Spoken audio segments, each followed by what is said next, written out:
제가 이곳에 사연을 남기는 이유는 기가 막혔던 몇 년 전의 일에 대해서 얘기를 하고 싶어서요. 남들에게 말도 하지 못할 만큼 충격적인 일이 벌어졌는데 이걸 계속 마음속에 담아두고 살려니 답답해서 미치겠더군요. 아이를 키우며 이런 마음의 상처를 안고 사는 것보다 이곳에 훌훌 털어버리고 마음의 무게를 덜어내고 싶습니다. 그럼 지금부터 이야기 시작해 볼게요. 제게는 무척 힘들었던 시절이 있었어요. 세상에서 제가 가장 의지를 했던 엄마가 갑작스럽게 사고로 돌아가신 것이었죠. 엄마는 부드러운 강함을 가지신 현명한 여자이셨는데 자식을 키우는 일이나 남편의 외조를 하는 일이나 모든 것을 완벽하게 하신 분이셨습니다. 저는 어린 시절부터 워낙에 여유롭게 살았던 것 같아요. 친구들이 부러워할 만한 넓은 집에서 살았고 아빠는 고급 자동차를 가지고 다니셨는데 그 차를 보고 제 친구들이 한 번만 타보고 싶다고 할 정도였으니까요. 집에는 항상 제가 원하는 음식과 인형들이 가득했고 제가 무언가 하고 싶다는 말을 하면 도래 구애 없이 이루어 주셨답니다. 그렇다고 저는 혼자 마음대로 하거나 고집 피우는 성격도 아니었어요. 여유로운 삶 덕분인지 친구들에게 베푸는 것도 좋아했고 그런 친구들도 저를 많이 좋아해 주었어요. 친구들이 저희 집에 자주 놀러 왔는데 그때마다 엄마는 맛있는 간식도 만들어 주시고 친구들이 불편하게 놀지 않도록 배려를 해주셨었죠. 그런 엄마는 제게 친자매 이상이었습니다. 친구에게도 말 못한 비밀스러운 일들도 무엇이든 엄마에게 다 털어놓았어요. 학창시절 저를 짝상하던 친구에 관한 이야기부터 시작해서 제가 짝사랑했던 담임선생님 이야기까지 말이에요. 이런 엄마와 저는 다 커서도 함께 많은 시간을 보냈고 저는 정말 행복한 사람이다 라는 생각까지 했었답니다. 엄마, 나 정말 이런 엄마를 만난 것이 너무 행복해. 우리 엄마 최고야. 나랑 평생 오래오래 행복하게 살면서 우리 맨날 수다 떨자, 어? 그래, 그러자 우리 딸. 엄마도 우리 딸이 세상에서 너무 좋고 너를 만난 것이 너무 행복해. 엄마 항상 네 곁에 오래오래 건강하게 백발 노인네까지 살 거니까 나중에 딴소리하기 없기다. 당연하지. 난 결혼해서도 엄마랑 맨날 같이 있을 건데? 에이그, 남편이 그럼 잘도 좋아하겠다. 엄마와 이런 이야기를 나누며 행복한 20대의 시절을 보내던 중 갑작스럽게 엄마는 교통사고를 당하셨어요. 제가 회사에서 퇴근을 하려던 시간쯤 아빠에게 전화가 걸려왔고 그렇게 집 대신 병원 응급실에서 엄마를 마주했습니다. 너무나 순식간에 벌어진 일이라서 아빠와 저는 넋이 거의 나갔던 것 같아요. 무슨 말로도 이 상황이 해결이 되지 않더군요. 엄마는 너무나 심각한 상황에 이르셨었는데 몇 시간에 걸친 수술을 하셨지만 결국엔 깨어나지 못하셨습니다. 참으로 절망적이더군요. 뼈를 깎아내는 그런 고통을 느끼면서 엄마를 보내드렸던 것 같아요. 아니, 솔직히 말씀드리자면 그 당시에는 엄마를 못 보내드렸어요. 제발 그 영혼만이라도 제 곁에 있어달라고 매일매일 속으로 기도했습니다. 엄마를 떠내보내고 난 후부터는 돈도 좋은 외제차도 다 필요 없었습니다. 회사에도 휴가를 내고 한 달간 아무것도 하지 못하고 방 안에만 틀어박혀 있었어요. 제가 걱정된 친구들이 찾아오고 애를 썼지만 저는 좀처럼 나아지지 않았었죠. 밥을 먹을 의욕조차 없을 정도였는데 오히려 일상생활을 하시며 일을 하시던 아빠가 미워 보일 정도였어요.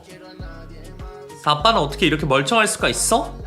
엄마가 돌아가셨다고. 세상 전부인 우리 엄마가. 아빠는 아무렇지 않아? 밥이 넘어가? 회사에 나가서 일이 돼? 그럼 아무것도 하지 말고 불 꺼놓고 멍하니 있을까? 엄마가 이걸 원하시는 걸까? 우리 딸이 이런 모습 보면 엄마도 하늘에서 편히 못 지내. 우리가 조금이라도 기운을 내서 열심히 살아가는 모습 보여줘야지.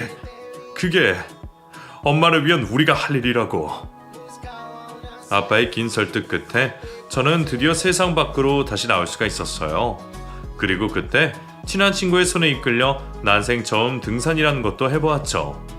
친구는 그 당시에 운동에 한창 관심을 갖고 등산 동호회부터 시작해서 자전거 동호회 그리고 라틴 댄스를 배우는 학원에도 등록을 한 상태였거든요. 제가 힘없이 있는 모습을 보면서 저를 반강제로 등산 동호회에 데리고 갔었어요. 등산하면 왠지 나이 드신 사람들만 가득할 줄 알았던 제 예상과는 다르게 젊은 사람들이 참 많더라고요. 그곳에는 부모님을 함께 잃은 사람도 있었고 남편을 잃은 사람도 있었습니다. 제 친구가 소개시켜준 덕분에 저는 그 사람들과 여러 이야기를 나누었고 몇 번 더 동호회에 나갈 수 있는 힘이 생겼어요. 3번 정도를 더 참여했을 때쯤 아주 성실하게 보이는 착한 남자 한 명이 보이더군요. 동호회의 일들을 말없이 묵묵하게 해나가는 사람이었는데 거기 계신 사람들 모두 그 사람은 정말 진국이라는 말을 할 정도였습니다. 김정호란 사람인데 저 사람 진짜 착해? 말은 별로 없어서 처음에는 있는지 없는지 몰랐는데 얼마나 일꾼이라고. 저런 사람 처음 본다니까 정말. 그러게. 나도 잊어보니 진짜 이래서 굳은 일 다 하신다. 최고다 정말. 술 먹고 치태 부리는 사람까지 다 처리해주더라. 얼굴도 착하게 생기고 힘도 좋아 보이고. 저런 남자를 만나야 되는데 그치? 친구들은 김정호라는 그 남자에 대해서 제게 매우 좋게 평가하더라고요. 저 역시도 그런 말을 들은 후부터 그 남자에 대해서 유심히 살펴보게 되었고 제 신발끈이 풀린 것을 그 남자가 메워주며 저희는 조금 말을 트게 되었어요. 신발끈이 얼마나 위험한지 아세요? 특히 등산할 때는 정말 큰일 나요. 이리 와보세요. 제가 안 풀리게 매드릴 수 있어요. 제가 할 수 있어요. 괜찮아요. 아니에요. 여성분들은 신발끈을 풀리게 묶으시더라고요. 그러다가 괜히 이거 밟고 넘어지시거나 하시면 발목 돌아갈 수도 있다니까요. 제가 도와드릴게요. 여기 잘 보세요. 이렇게 해야 안 풀립니다. 무릎까지 꿇어가며 제 신발끈을 단단하게 매주는 그 남자를 보니 참 따뜻하다는 생각이 들더군요. 친구가 좋게 평가하는 이유가 있더라고요. 제가 그 당시에 엄마를 떠나보내고 마음이 너무나 힘들 때였는데 그 남자를 보고 뭔가 기대고 싶다는 생각이 들었던 것 같아요. 저는 평소답지 않게 굉장히 적극적으로 그 남자에게 나이와 하는 일 등을 물어보게 되었고 꽤 좋은 직장에 저와 2살 차이가 난다는 것도 알게 되었습니다. 마침 직장도 제 직장과 멀리 떨어져 있지 않다는 것을 알고 일부러 연락처도 물어보았어요. 그 남자 역시 제가 싫지는 않은지 연락처를 알려주었고요. 그 이후 서로 몇 번 연락을 하고 지내다가 제가 얼마 전 엄마를 잃었다는 것을 그 남자가 알게 되었어요. 그 남자는 자신도 아버지를 예전에 떠나보냈었다고 하면서 저를 위로해주기 시작했습니다.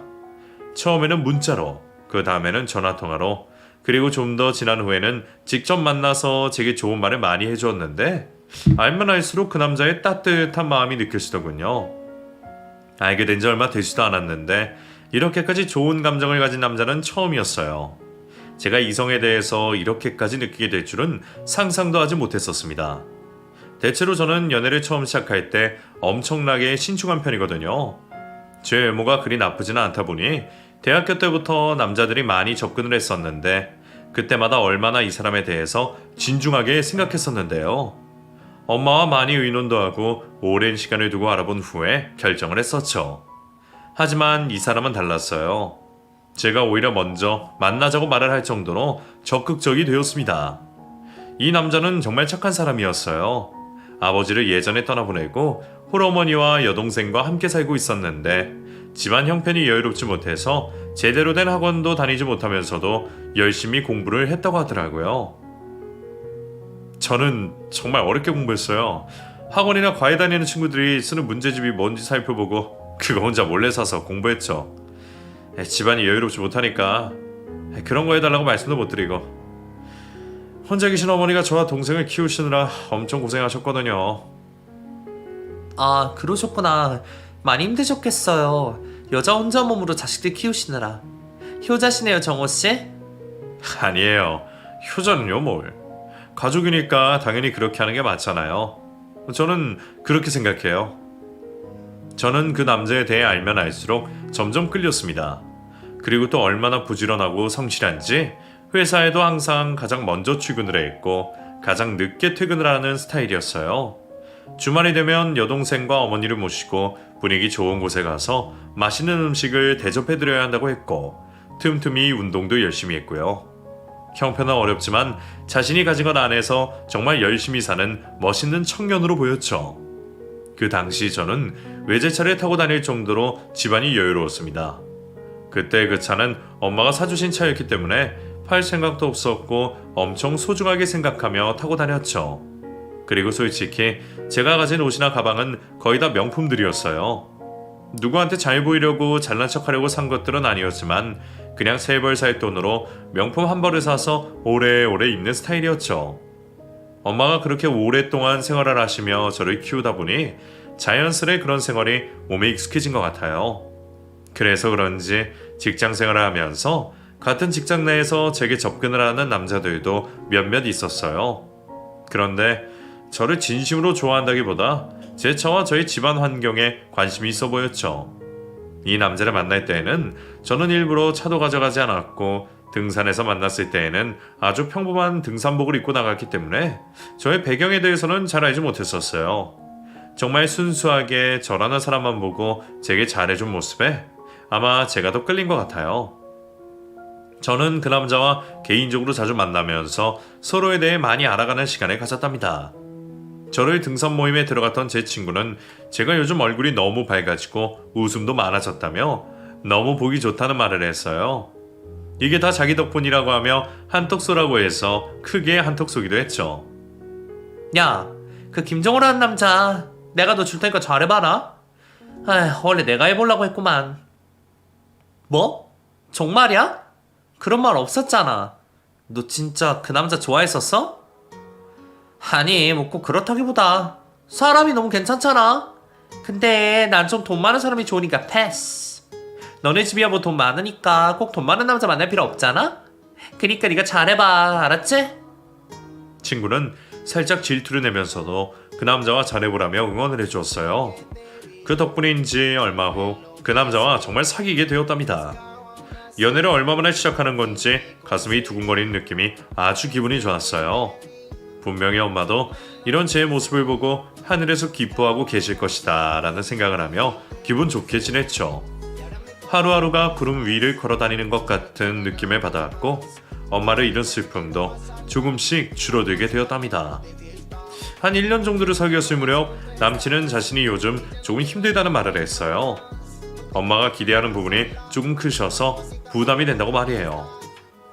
우리 엄마 나한테 기대하고 계시는 부분이 정말 많으셔. 아주 많지. 누구나 다 그렇지. 그리고 정호 씨는 아버지가 안 계시니 더욱 그러실 것 같아. 너무나 힘들게 키우셨잖아, 정호 씨 어머니가. 그래, 그랬지. 우리 엄마 참 대단한 사람인 건 맞는데 우리 엄마는 내가 아주 대단한 사람이라고 생각하셔. 그래서 앞으로의 삶이 아주 많이 여유로워지길 바라시고. 그 정도는 다 생각하시는 거 아니야? 다 똑같지 뭐. 자기 자식이 최고라고 생각하는 게 부모님들의 국룰이잖아. 너무 깊게 생각하지 마. 자식 가진 부모들은 다 똑같다고 하더라. 그래, 고맙다 그렇게 얘기해주니. 네가 말한 대로 그렇게 생각하고 살아야지 뭐. 그때는 남친의 힘듦이 별것 아니라고 생각했어요. 모든 부모가 가질 수 있는 흔한 이야기라고 생각했죠. 하지만 시간이 지나서 남친의 어머니를 만나본 후부터는 뭐랄까, 저도 좀 이상한 생각이 들기도 했어요. 연애를 한 지 2년이 가까워질 무렵 남친은 어머니가 저를 보고 싶어 하신다고 하며 인사를 드리러 가자고 했어요. 그때까지 저는 결혼에 대한 생각이 별로 없었기 때문에 조금 이른 것이 아닌가 했지만 그래도 워낙에 제가 좋아하는 남친이니까 한번 가보자고 결론을 내렸죠. 저를 보시자마자 와락 껴안으시면서 좋다, 반갑다라는 말씀을 연발하시는데 솔직히 많이 부담스럽더군요. 그리고 저에 대해 마치 굉장히 잘 아시는 듯이 말씀하시는 것도 좀 거슬렸고요. 제가 가지고 다니는 자동차, 집안 환경 등에 대해 꼬치꼬치 캐묻는 부분은 저로 인해 많은 것을 생각하게 만드셨습니다. 아가씨, 타고 다니는 차가 엄청 비싼 거더라고? 맞죠? 응? 네? 네, 부모님이 예전에 사주신 건데 이제는 구형이라 오래돼서. 어이구, 그래도 부모님이 그런 것도 사주실 정도면 뭐 앞으로 새 차도 사주시겠네? 어머, 그 가방 혹시 나 한 번만 들어봐도 돼요? 나 그거 엄청 갖고 싶었거든. 이거요? 네네, 여기요. 아가씨가 참 심플한 걸 좋아하네. 참 나랑 취향도 비슷하고 정말 딱이다. 우리 딸이 오늘 조금 늦는데 우리 딸도 딱 아가씨랑 스타일이 비슷해. 이 다음에 우리 아들하고 결혼하면 옷도 같이 입고 하면 좋겠다. 체형도 비슷해서 사이즈도 딱일 것 같은데. 아, 네. 그냥 저는 단정하고 심플한 거 좋아해요. 내가 우리 아들이 이렇게 지극 정성으로 키운 보람이 있네. 보람이 있어? 이런 아가씨가 어디 숨었다가 이제 나타난 거야. 우리 아들 좋지? 성실하고 똑똑하고 직장도 좋고 남자로서 더 이상 부족한 게 뭐가 있겠어? 이 정도면 완벽하지. 결혼해요, 아가씨. 나이도 30이 넘었으니 이제 결혼해야지. 안 그래? 아직은 좀 천천히 하고 싶어서요. 제가 아직 결혼 생각이 없어서요. 아니야. 결혼이라는 건 다 때가 있어. 내가 우리 아들 사주를 봤는데 앞으로 여생이 정말 편안하다고 나오더라고. 아가씨 만나려고 그런 거야. 둘이 천생연분이라고 거기서 그랬다니까. 그러니까 아무 생각 말고 얼른 결혼부터 하자. 어? 남친의 어머니는 정말 솔직하신 분이었고 아들에 대한 욕심도 많으신 분인 것 같더라고요. 저희 엄마는 정말 반대되는 스타일이셨는데 말씀은 또 어찌 그리 많으신지 잠시도 쉬지를 않으셨습니다.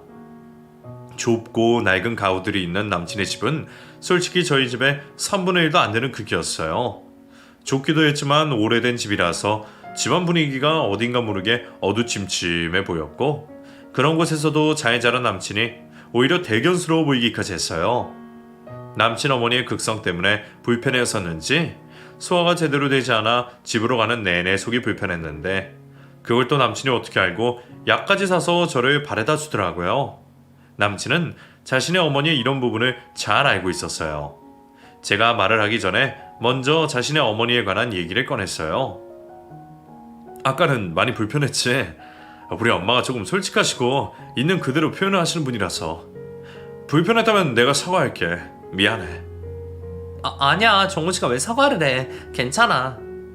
실은 우리 엄마는 내가 만나는 여자가 잘 살고 돈도 많길 바라셔. 속물인 건 아는데 우리 집 환경이 너무 어려웠고 나를 어렵게 키우시다 보니까 그런 욕심이 있으신가 봐. 하지만 이건 분명히 알아줘. 나는 절대로 너희 집안 환경이나 이런 거 보고 너를 만난 게 아니야. 정말이야. 알아. 정우씨 어떤 사람인지 내가 너무 잘 알아. 정우씨가 어떻게 알았겠어. 나 그냥 버스 타고 등산한 것 뿐인데. 뭐 우리 집이 재벌도 아니고 그냥 조금 여유로운 것 뿐이야. 그러니까 정우씨도 그런 생각하지 마. 그래. 그렇게 생각해주면 너무 고맙고 정말 고맙다. 그리고 사랑해? 남친을 보고 저는 불쾌했던 마음이 싹 사라졌던 것 같아요. 그 누구라도 돈이 좀 많은 집안 이성을 만나면 좋아하는 건 당연한 거잖아요. 그렇다고 저나 저희 아빠가 경제적인 조건이 맞는 사람을 만나려고 노력하진 않았어요. 그냥 사람만 좋으면 된 것이다. 그렇게 생각하며 사람을 만났거든요. 제 남친이 돈이 있는 집안이든 없는 집안이든 그런 것은 중요하지 않았습니다. 남친은 그냥 저의 전부였었죠. 그 후로 저는 결혼을 결심했어요. 아빠에게 남친을 소개시켜드렸고 남친의 집안 환경에 대해서도 말씀을 드렸어요. 아빠는 조금 우려는 하셨지만 그래도 큰 걱정은 하지 않으시더라고요. 남친만 보면 굉장히 성실했고 좋은 직장에 다니고 있는 능력 있는 사람이었으니까요. 앞으로 충분히 발전할 수 있는 사람이라고 생각을 하셨던 것 같아요. 워낙에 말씀이 많지 않은 스타일이셔서 제게 하나하나 말씀하지 않으신 아빠지만 그래도 심하게 결혼을 반대하지 않으셨습니다. 경제적인 여유가 있는 저희 집에서 이것저것 많은 준비를 했어요. 신혼여행 비용도 예식 비용도 저희 집에서 해결했고 신혼집마저도 아버지 명의로 되어 있는 작은 주상복합형 아파트로 들어가게 되었죠. 주변 친구들은 시댁과 너무 차이가 나면 제가 살기 힘들 것이라고 했지만 저는 그렇게 생각하지 않았어요. 그냥 사랑으로 모든 것을 극복할 수 있다고 믿었어요. 결혼 후 시모와 신우는 저희 집에 정말 많이 드나들더군요. 급기야는 비밀번호를 알려달라고 사정사정을 했고 저희 부부가 회사에 출근해 있는 시간에도 저희 집에 드나드셨던 모양이에요. 하루는 제 백과 옷가지들이 제자리에 있지 않음을 발견하고 남편에게 불편한 마음을 드러냈습니다. 저기 여보, 오늘 우리 집에 누가 왔다 가셨나봐. 내 백이랑 옷이 좀 제자리에 없어서. 어? 그게 무슨 말이야? 정말이야? 확실해? 나는 정리하는 습관이 딱 정해져 있어서 항상 그대로만 정리하는데 그게 좀 흩어져 있네? 혹시 어머님이랑 신우이가 오셨었나? 아휴, 미안하다. 정말 미안해. 내가 전화드려서 물어보고 앞으로는 절대 이런 일 없게 할게. 그래, 고마워. 남편은 다행히도 언제라도 제 편을 들어주면서 시모와 신우에게 제 말을 전해주었습니다. 그때까지만 해도 그저 남편만 믿고 이런 부분은 고쳐질 줄 알았어요. 그런데 시간이 지나고 남편이 말을 해도 계속 이런 행동은 반복되었어요. 저도 참는 데에 한계가 생겨서 시모에게 한번 말씀을 드린 적이 있었어요. 저기 어머님, 저희 집에 오늘 오셨었어요? 그래, 잠깐 갔었어. 아니, 하나밖에 없는 네 시누이가 중요한 소개팅을 한다고 하지 않니? 그래서 네 백하고 옷 좀 빌려 입었다. 그거 내가 깨끗하게 드라이해서 갖다 줄게. 그러면 되지? 그런데 어머님, 말씀도 없이 그렇게 하시는 건 좀 불편해서요.